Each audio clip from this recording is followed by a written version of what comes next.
introduce his background at that point. The author of this paper is Dr. John Schoonover.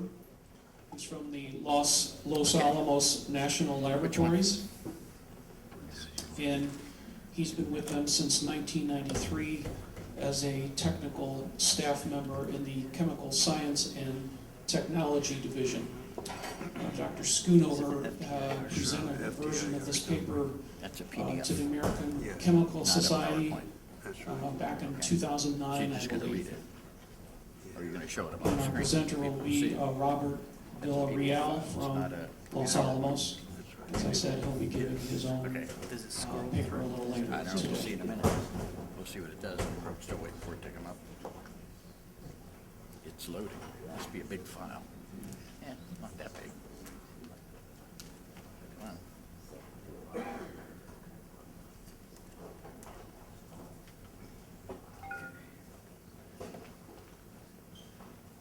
This is it, huh? That's it. Okay. You should be able to advance it with the arrow keys.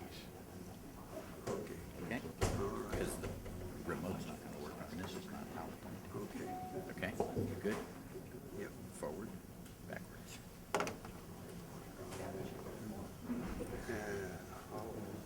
No, just put it in there. You want to make me, I can make it full screen. Hold on. There you go. So now you can just, should be able to, yep.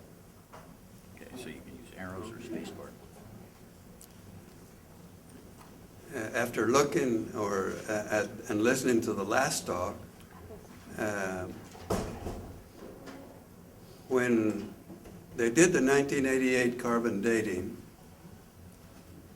there was great anxiety amongst many people. And I received a call from Ray Rogers and Sue Benford and Barry Schwartz. They said, you've got to analyze these samples that we send you. And so I didn't have any problem analyzing that. At the time I was working at Los Alamos National Laboratory, and I had access to all the instrumentation that the laboratory had. And I immediately looked at a sample that was given to me, and I saw that that sample, I reported it as, that's not linen, that's cotton. And then that started a great big argument about whether the shroud was, or whether the sample came, it was just a piece of thread from the shroud, or whether it came from an area that was not the shroud. And that still is going on today, apparently. But we analyzed every thread that was sent to us. And this document will, let me see. This represents what analysis were done on this particular set of threads, and it illustrates the very difficult part of doing analysis on threads like this, because we have no way of knowing if there is a change in what the thread is going to show in analysis. And so, for instance, this is a linen standard. And as you can see, the linen, the FTIR will look at many different functional groups And those functional groups will give a peak. We were looking especially for carbon dioxide, but we were also looking for the fact that we're looking at a piece of thread that's cotton, not linen. And so we notified Barry, and we notified also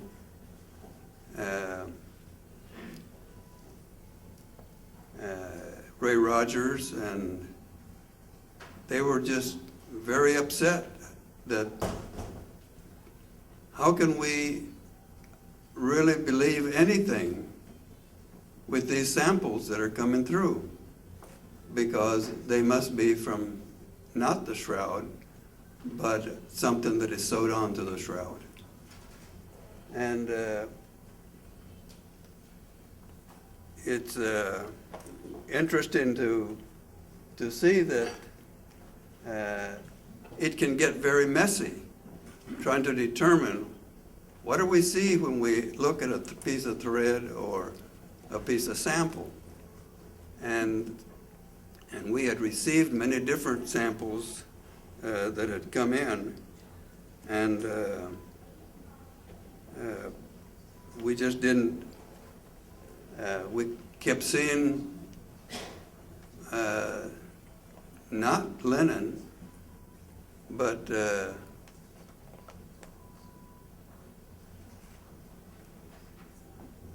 we kept seeing something other than linen. And we let that,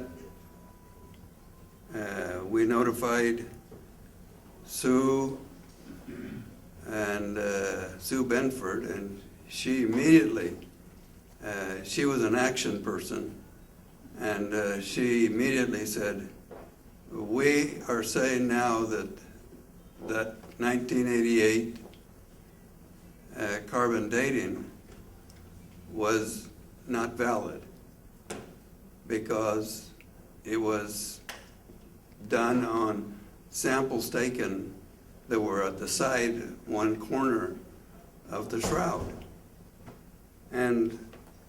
But along the way, we kept getting samples from different places, and we would analyze them, and we could see right away that there was many different dates that could have been gotten from any of those, because there was changes in how old, in the spectra, depending on the age of the thread or the sample. And so we kept looking at that, and this was samples that came in, number 14, and the Ridgy sample, and we would look primarily to see if we could see CO2, because that was a very active functional group in these samples. And we based a lot of what we saw, but you can see that each one of these samples that we analyzed had a different spectra depending on the age. And the spectrum is typical of those obtained at the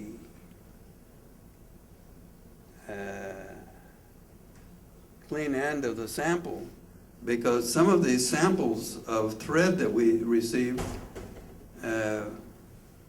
strangely enough, we got different analysis, different functional groups from one end of the thread to the other end of the thread.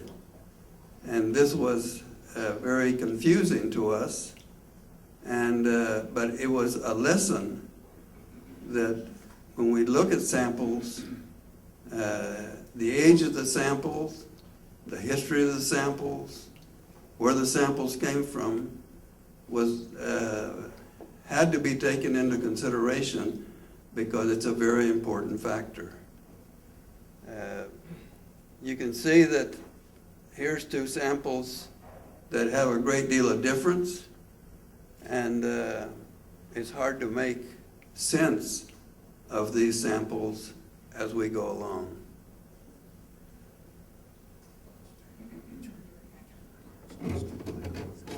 All right.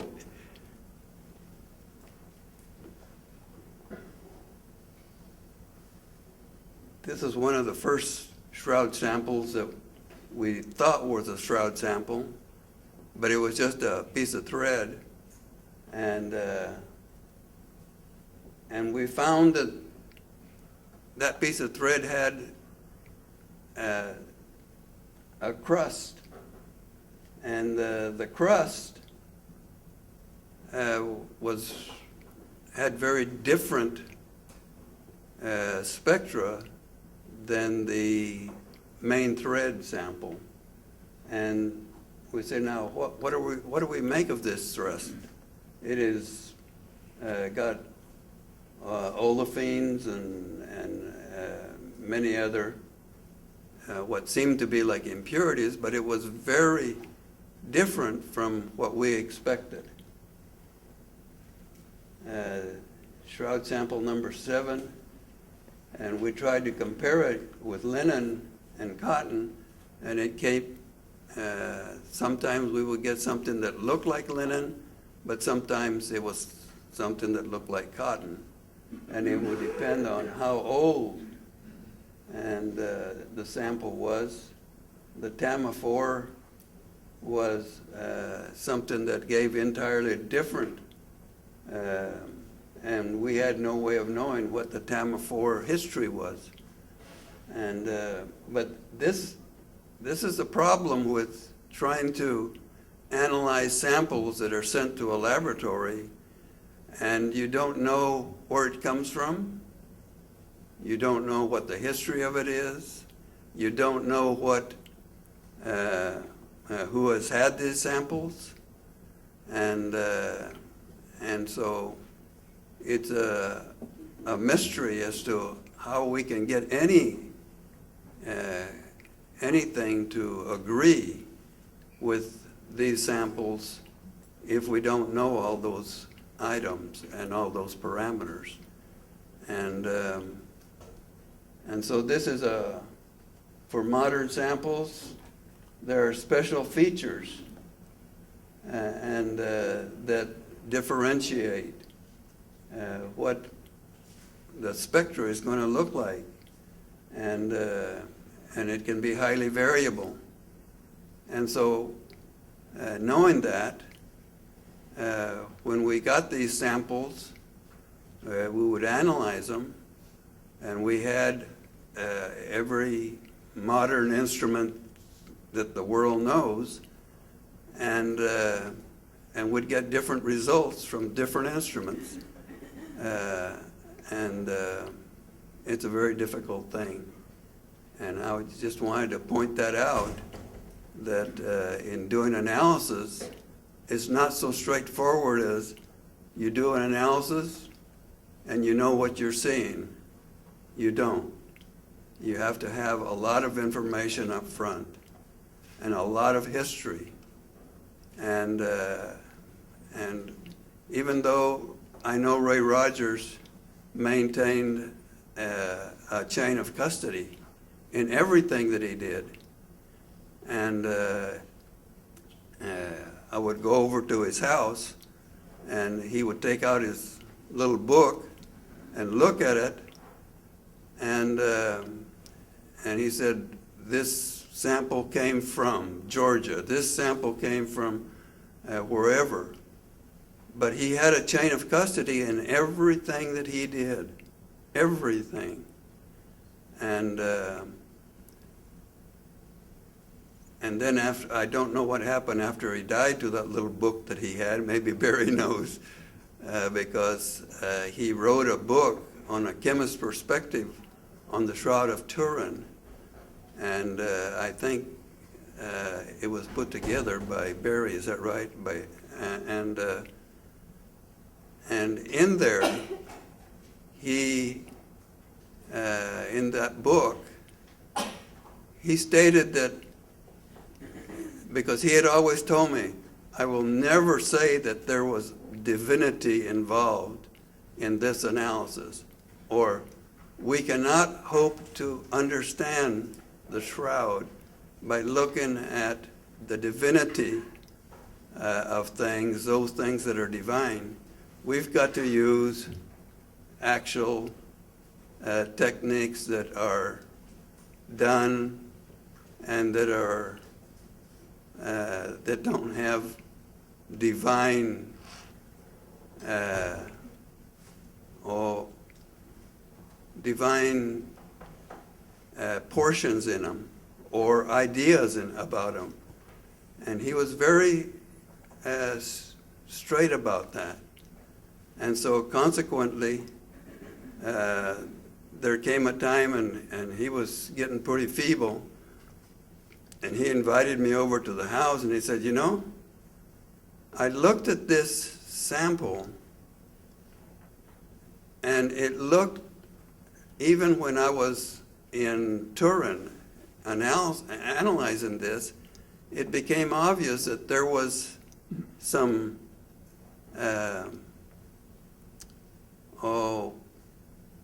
something came and struck this atom or molecule or area, and it weakened it. And that's what yielded the damage to the shroud threads that gave it a color. And he said, there is something that did that, and I don't know what it is. And then he went on to another area, but I'm thinking more as a radiochemist, because that's what I am. And I said, I'm going to keep that close to the chest, and what I did is what I will report on later on this afternoon. And that's it.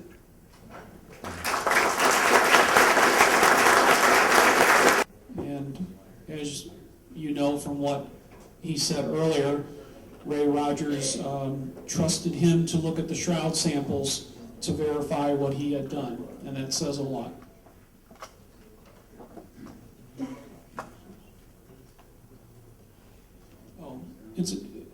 Also, I mentioned this morning, originally Bob was going to do a theological segment followed by a scientific segment. And he's asked if he could not do the theological segment and do it the whole time on just the scientific segment. So that is what he's going to do.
this is the alpha particle irradiation hypothesis. And we have a lot of, I was asked several times already today, are you going to have a technical talk, or is this going to be just frilly talk? And I said, it's going to be technical. And I said, good. So you're willing to watch a technical talk?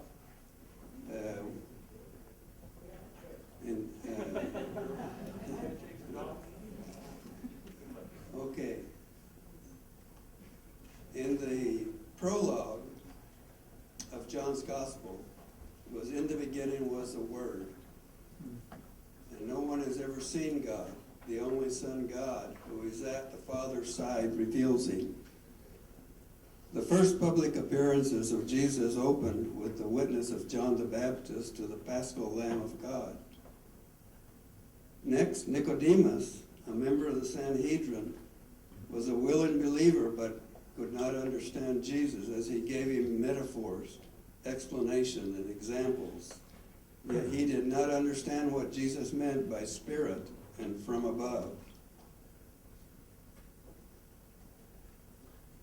The Samaritan woman at the well was open to Jesus' word, but could not understand Jesus as he spoke of living water.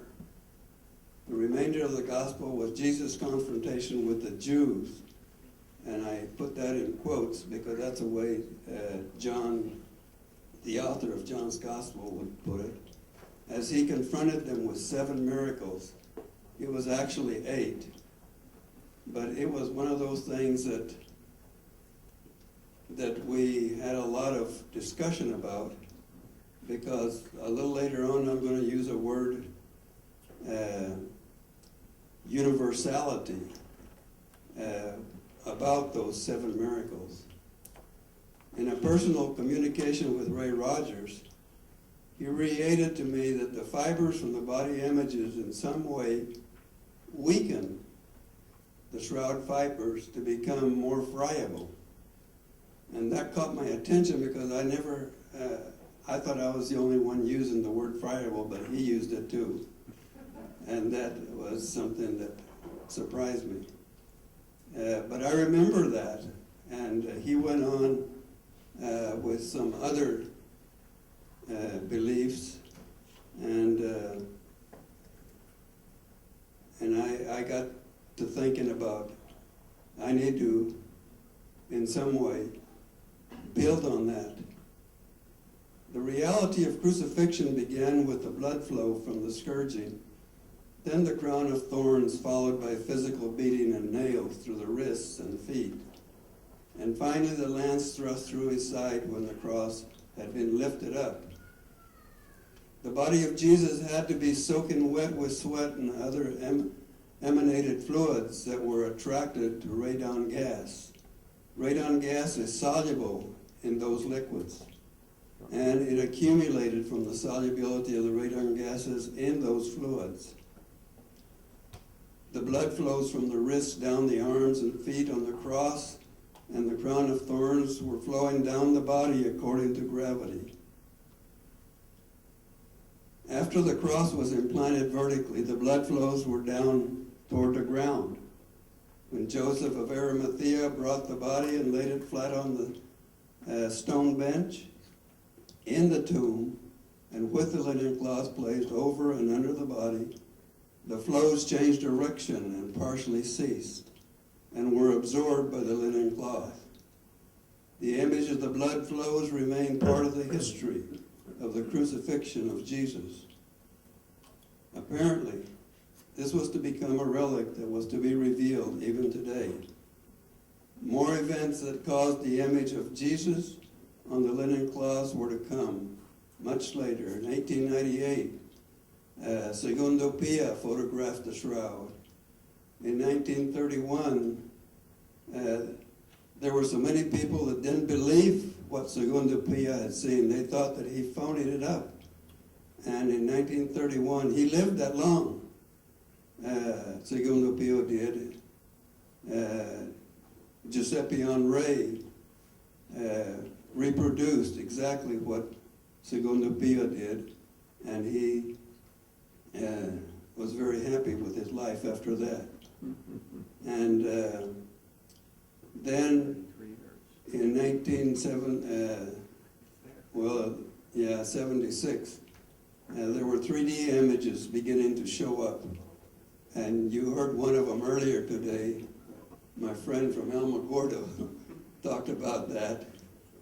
And now the image formation process is studied by analyzing alpha emissions from the decay chain daughters of an inert gas, radon 22. In John's Gospel, Jesus is in total, and this is important, Jesus is in total control of his own destiny, even after his resurrection. In several accounts, when the Jews were about to capture Jesus and do him harm, he escaped by walking through the midst of them and changing his appearance, his features. Judas Iscariot offered to overcome this feature-changing ruse by kissing Jesus, so the guards who knew or who know that they had the right man.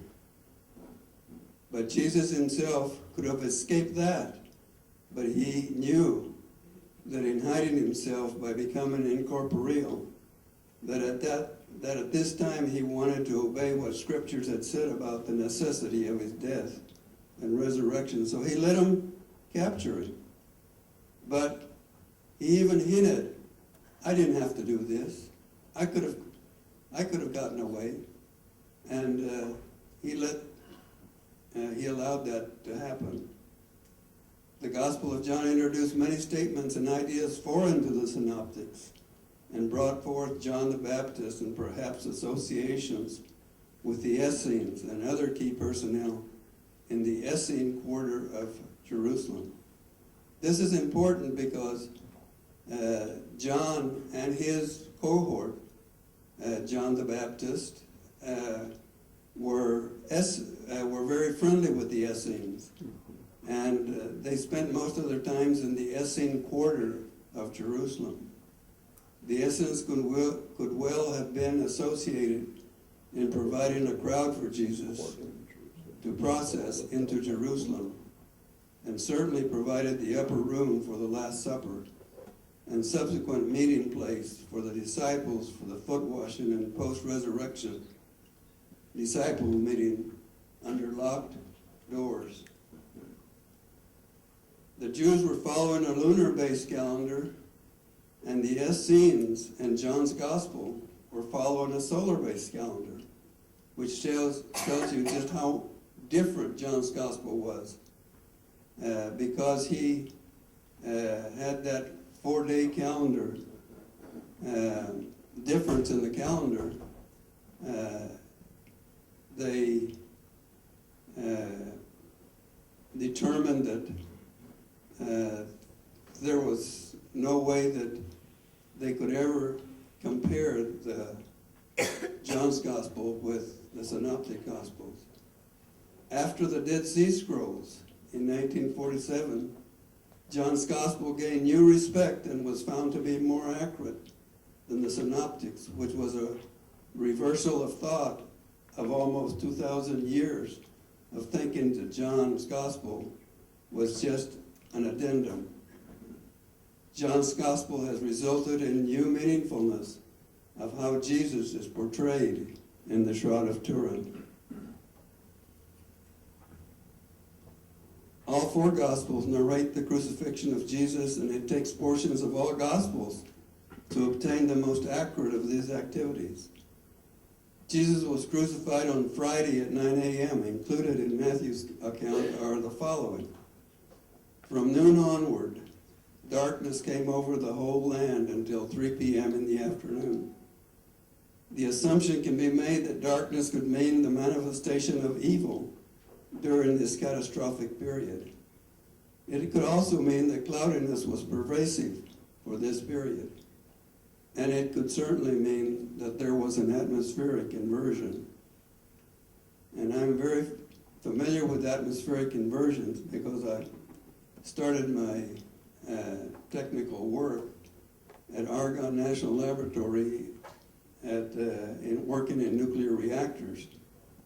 And whenever there was an atmospheric inversion, it shut everything down because there was too much radioactivity from radon. And that still holds today. In any large building that has, especially that has concrete or cement, that's not all controlled with plastic or paint or something, you're going to have, because there is a lot of uranium in the building blocks and concrete. And so in an atmospheric inversion, all that radon comes out and it will contaminate people and many of the other buildings, materials, and everything else. Continuing on with the gospel, and behold, the veil of the sanctuary was torn from top to bottom. This refers to the inner veil being torn because with the death of Jesus, all people have access to the presence of God. The rending of the veil of the temple indicates the way to God. The Father is now open, and the new covenant, sealed with the blood of Jesus, has begun to operate. And it said in Matthew's gospel, the earth quaked, rocks were split. And that rocks were split was a very key statement, because the rock was limestone, and limestone contains uranium. And when the rock split, in this case, the limestone, it would open paths for radon to escape. Tombs were opened and the bodies of many saints who had fallen asleep were raised. The gospel accounts narrate that the tomb that was used for Jesus' body was a new tomb that had just been completed for Joseph of Arimathea.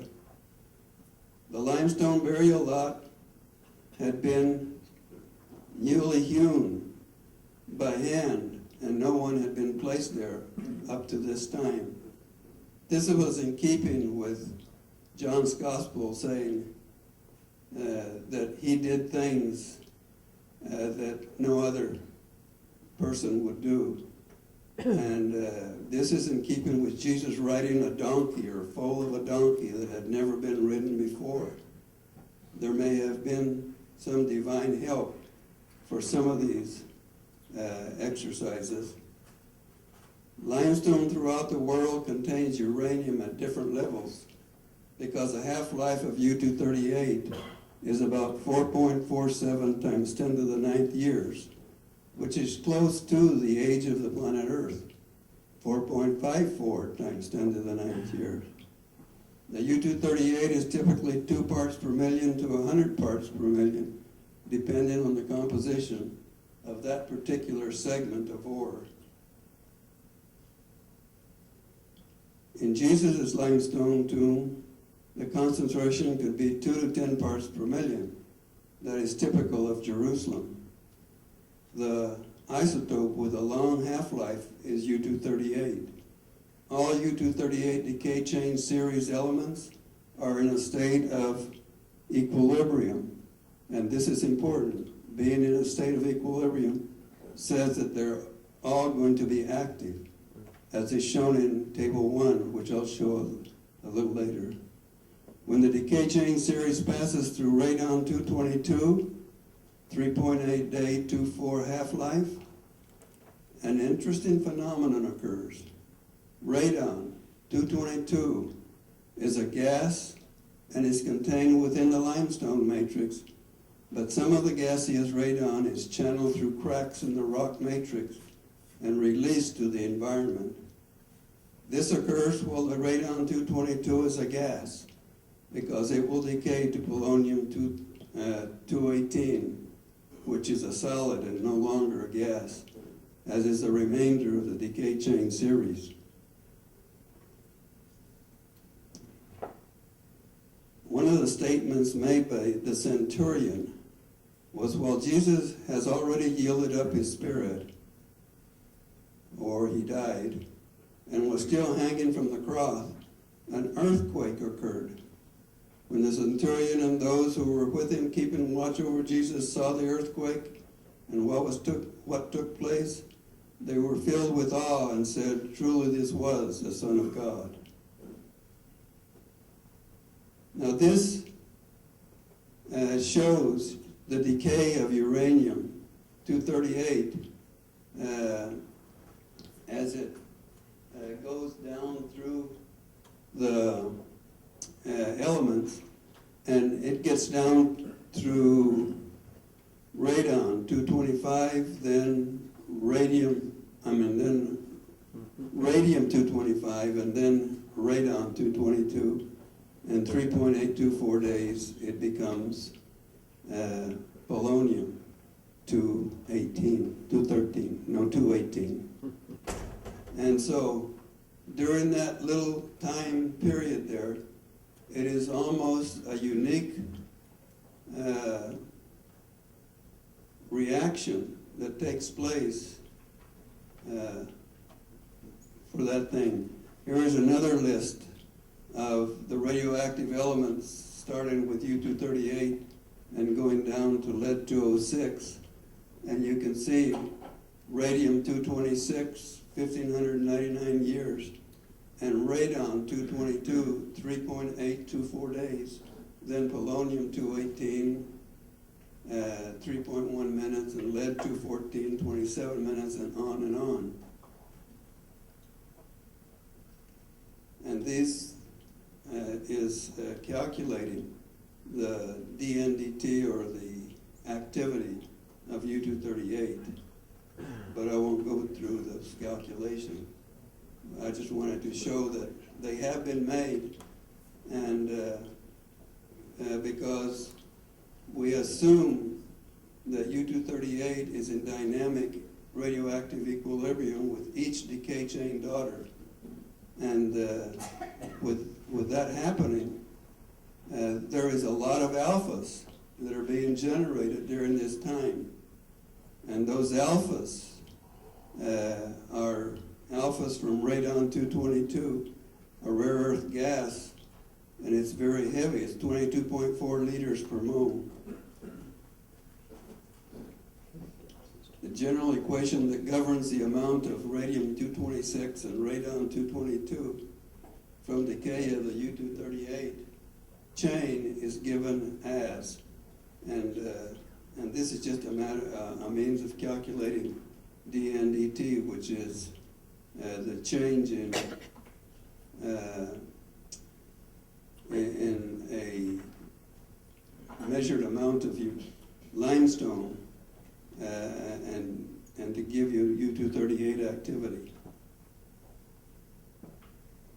And that's another calculation used to get how much activity there is. These calculations give an indication of the activity of radon-222 in the tomb based on assumptions of the physical volume of the interior of the tomb. Scripture tells us that as many as 2 or 3 people were able to be in the tomb at one time, and that in John's gospel that John bent down to view the inside of the burial chamber, but they did this by looking through the hole that was covered by the huge circular stone that had been removed. And so the interior of the tomb was relatively large, and dimensions can be approximated from drawings. And that way you can calculate the number of cubic inches. The amount of limestone rock that could have released radon-222 into the tomb is estimated as, and that's another calculation that gives us just about what the activity would be. This estimation of 2.93 times 10 to the 6 disintegrations per minute, or alphas per minute, is the power of alpha radiation on the cloth. And it is certainly a large fluence. Fluence is the reactor people's term for flux times time, to yield an image of a human being that is within the mean free path length of an alpha particle, 4 to 6 centimeters, depending on energy. And I actually built an alpha chamber, and by looking at the spectra from that, we could tell that the mean free path length of an alpha particle in air is 4 to 6 centimeters, depending on the energy. This measurement is quite revelatory alone. It points to the attraction of the body, especially the hair and beard, to draw radon 222 and to be a source of alpha particles that gave an image of what was on the burial cloth. We do not know if the earthquake was local or general, but the reaction of the people, notably women that were there, was that the earthquake was local to that immediate area. And the radon 222 that was in equilibrium with radioactive uranium-238 that was an elemental isotope of natural uranium. The uranium would initiate a U-238 decay chain that would include radon-222 as part of the decay chain that would end with stable lead-206.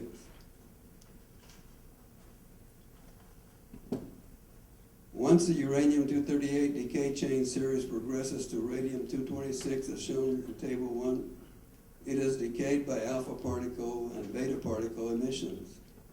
Each alpha particle emitted has an energy of about 5 MeV and becomes a bombarding alpha particle that is slowed by many scattering collisions, which is known as Rutherford scattering, with other atoms and particles until the 5 MeV alpha particle approaches the velocity or energy of a K-shell electron, at which point it captures 2 electrons to become neutralized helium, a helium atom or molecule.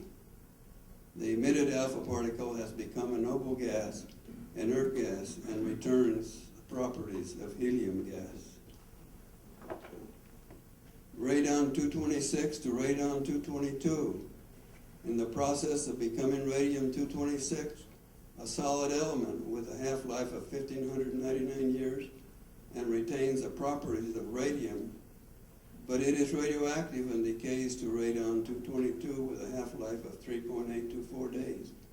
And during its life as an inert gas with a density of 9.73 grams per liter, as compared with air of 1 gram per liter, this radium particle to gaseous radon transformation is unique to the periodic chart and the chart of the nuclides, but is critically important to the formation of the image created by the alpha particle bombarding the burial shroud from a distance of less than 4 to 5 centimeters of the body of Jesus is a source of alpha particles.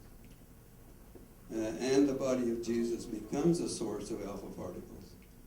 Radium-226 has historically been important because it was the principal isotope that allowed watches to light up so that we could see them in the dark. Properties of radon-222. The gaseous chemistry of radon is only temporary, but during its short half-life of 3.824 days, it will seek the low, cool, or colder places. And if humans are around, it will contaminate their clothes and will cause irradiation of the lungs with decay alpha particles. The very heavy radon-222, while it is still a gas, will seek low places as expected and be attracted to charged clothes, charged particles, and it will be quite radioactive.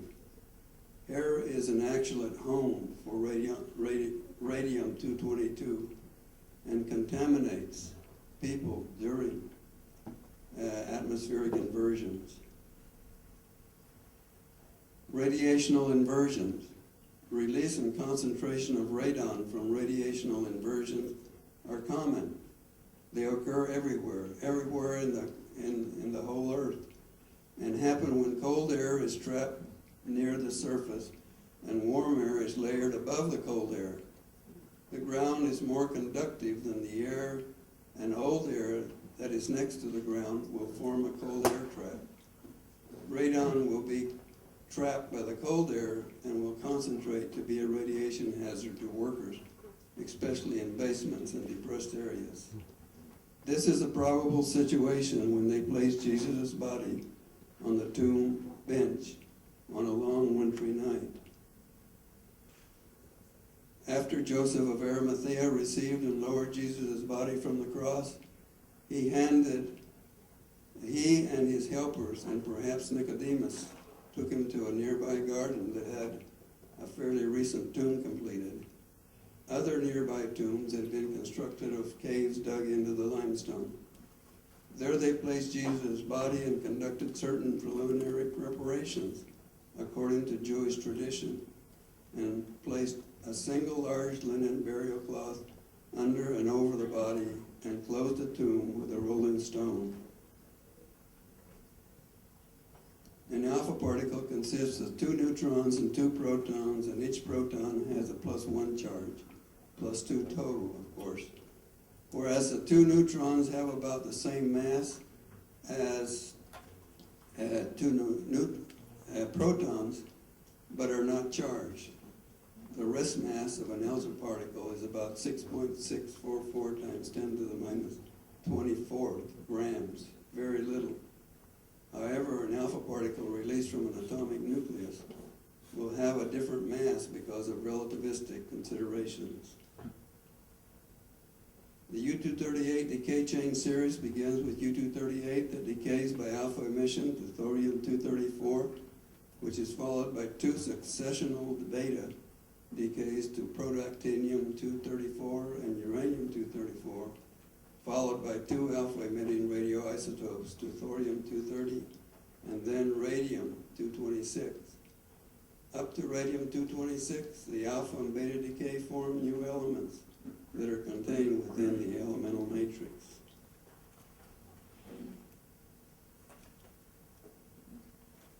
Uranium-238 decay chain through radon-222 and on to polonium-218.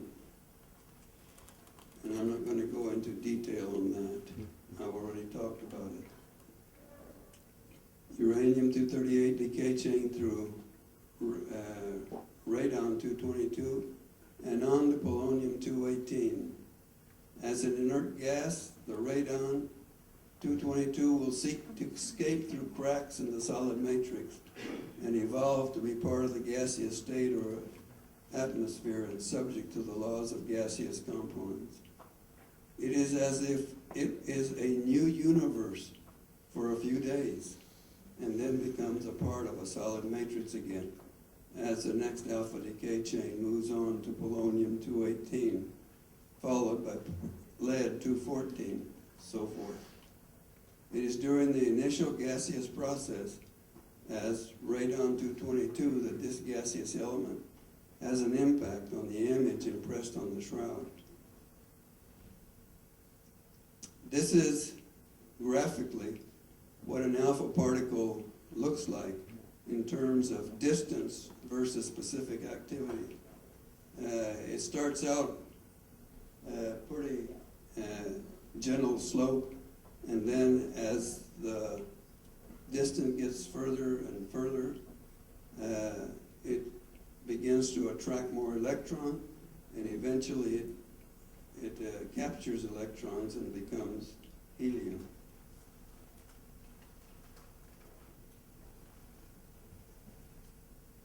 In 1973, an Italian team examined the shroud and saw that the color of the images of Jesus was contained in the crests of the topmost microfibers. As an example, they said if your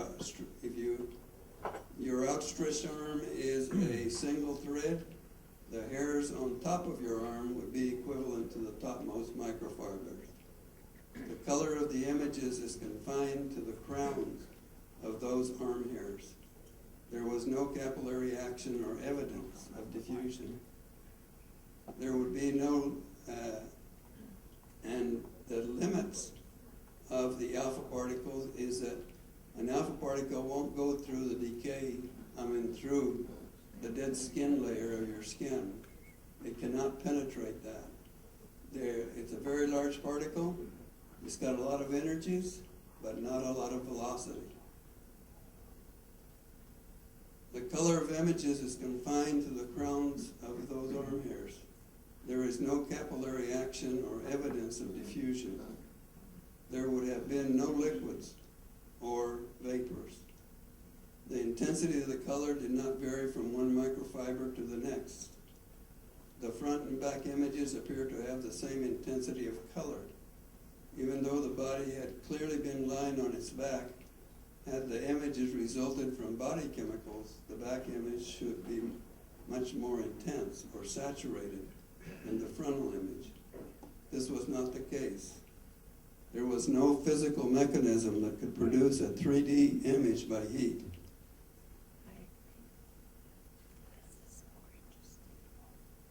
The body images were straw yellow and were essentially monochrome, with color only on the crowns of the microfibers of the thread.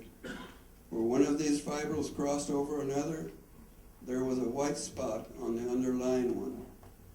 This indicates the resolution of the bombarding alpha particle is the thickness of a microfiber. It also is consistent with the penetration or non-penetration of the alpha particle. Some microfibers look like yellow and white candy canes. The white area resulting from one thread crossing another and protecting the underlying area from the image-making process.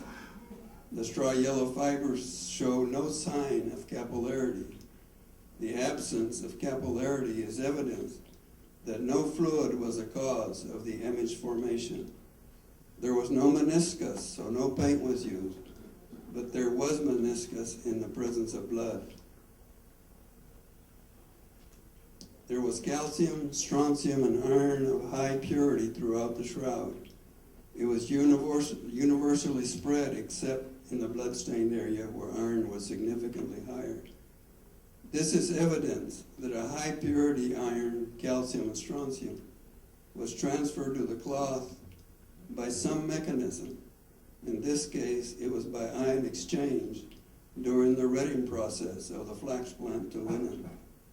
Natural iron, calcium, and strontium compounds are impure to the effect of they're no better than 80 to 90%.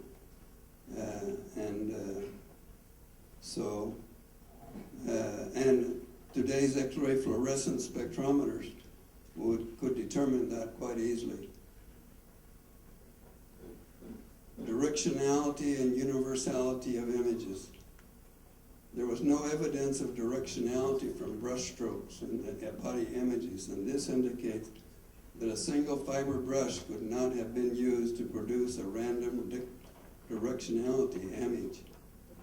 This would have to necessitate a single fiber brush to be used from 3 or 4 meter distance because of the image resolution is only achievable from that distance because of our visual limitation.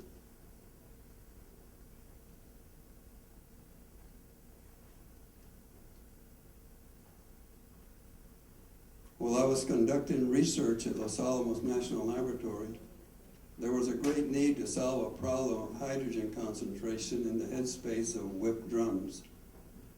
I had devised and constructed an alpha particle irradiation chamber, and I had calculated that the mean free path of an alpha particle in air was 4 to 5 centimeters, depending on the initial energy of the alpha particle and the gas environment in the chamber.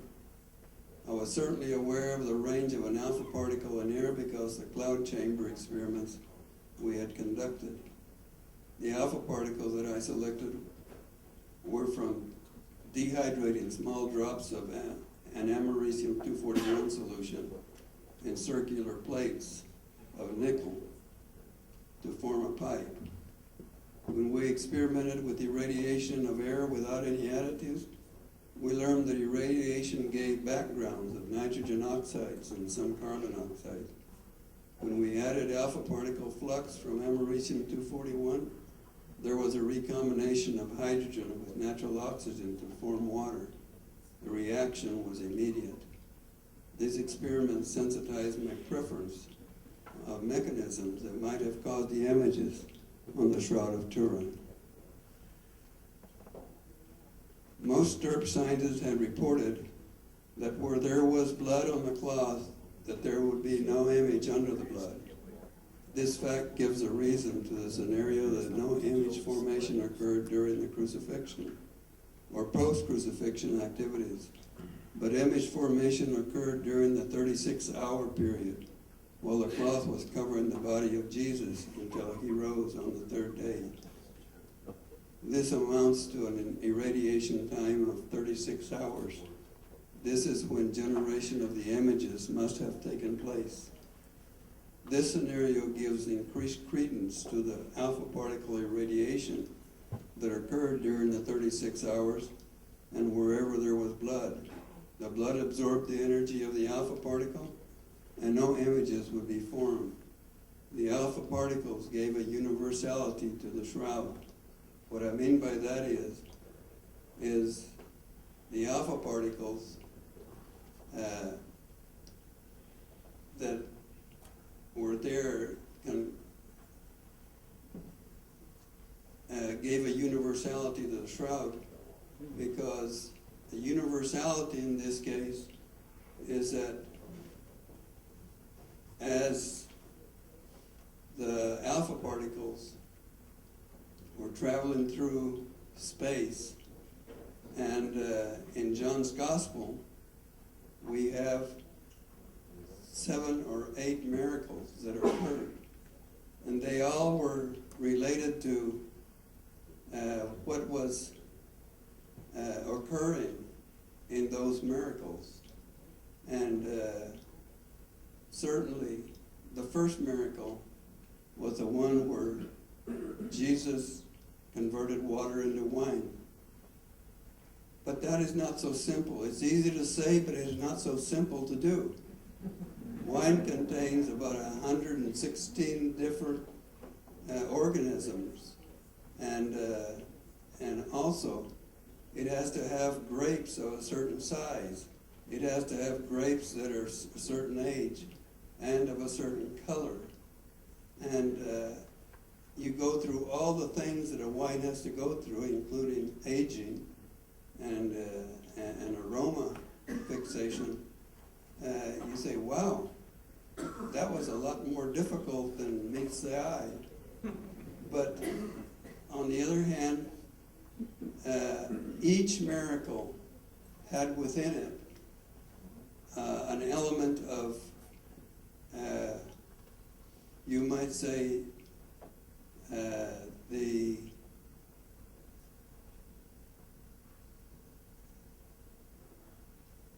divinity of Jesus, and he was just showing what he could do. Like the second miracle, he brought to life the son of an official son, and this was a son from an official that was not a Jew. He just happened to be there. But he did it from 20 miles away. And you stop and think about that. A cure from 20 miles away. He didn't have to look at him. He didn't have to see him. He just did it through his word. And this is very impressive, because it says something about Jesus is greater than space and time and material, and we have to understand just how he operated. And this universality shroud is that Jesus was just showing us what he could do, or showing them, and they didn't understand. And it was kind of like he was talking once again to Nicodemus. He just never could understand. And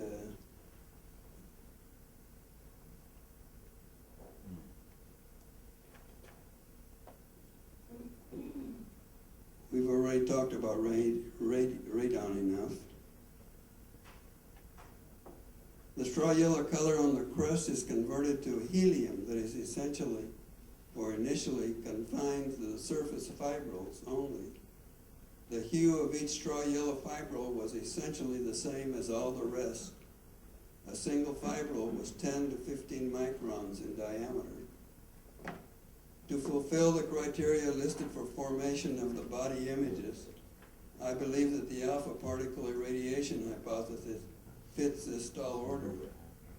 But there had to be certain processes that had to be incorporated into the sequence scenario. The crucified and deceased body of Jesus had very little time to remain on the cross. Jesus' legs were not broken, but a Roman pierced his body with a lance and immediately outflowed blood and water from his right side.